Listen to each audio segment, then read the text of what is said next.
way that the service has been able to navigate the crisis has left me in awe.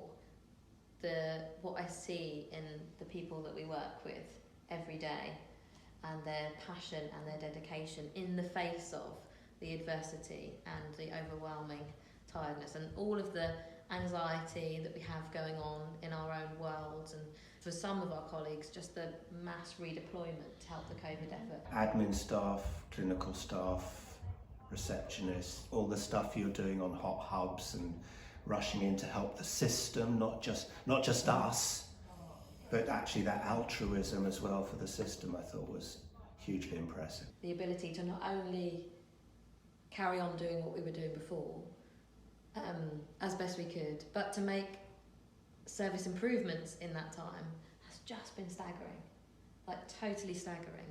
But you say, okay, well, how do we use this horrible situation as an opportunity to really learn, to really do some of the things that we haven't been able to do over the last couple of years, you know, the huge shift in virtual, but not only just, well, we roll out video, but actually understand, well, what does this mean for our colleagues? What does it mean for the patients on the other end? What are we not considering? And by having patient partners on the recovery plan, having them seeing really close hand what the operational challenges were, being, I think, immediately helpful, you know, feeding back on virtual systems as we moved over to virtual appointments, contributing to self-referral forms, trying to see the access issues from both points of view, what we could do, what we couldn't do.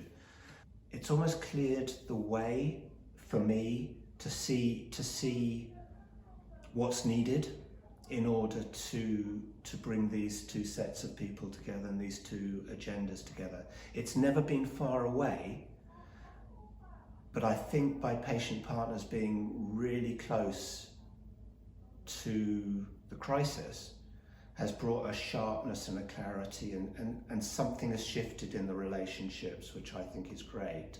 I think I haven't seen this in my NHS career, which is why I'm quite excited.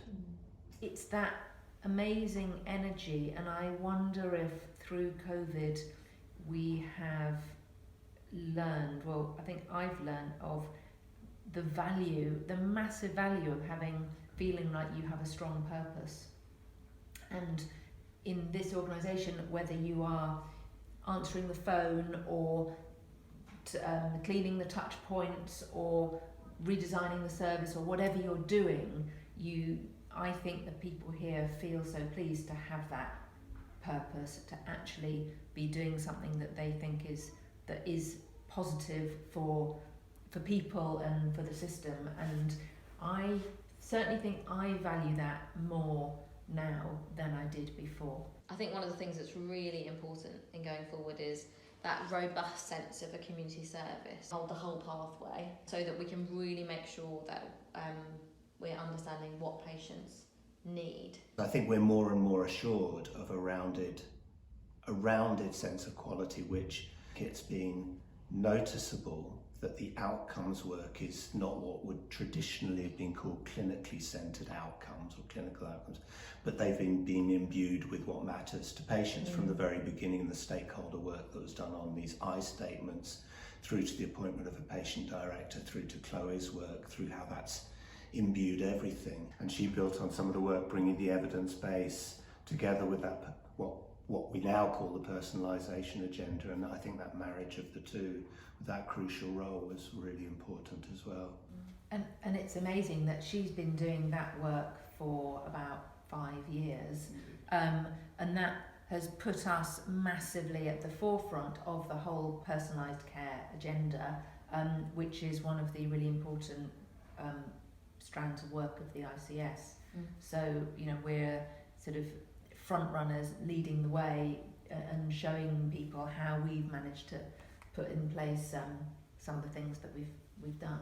Both patient-centred outcomes and sort of, if you like, clinically oriented outcomes, as well as safety, as well as patient experience. I think we're learning how to meld those metrics in order to support the other work, and I think that's going to be deepening as we hopefully share that learning with the system. Before COVID, I would have said, yes, we are robust, we have clear governance, we run, you know, an efficient system very well, and we are fully committed to the patient's voice and listening to people and co-production. But now I would say we're not just robust, we're resilient. We don't know what's going to happen in 2021. Hopefully things will, you know, be a lot more stable than they have been in 2020.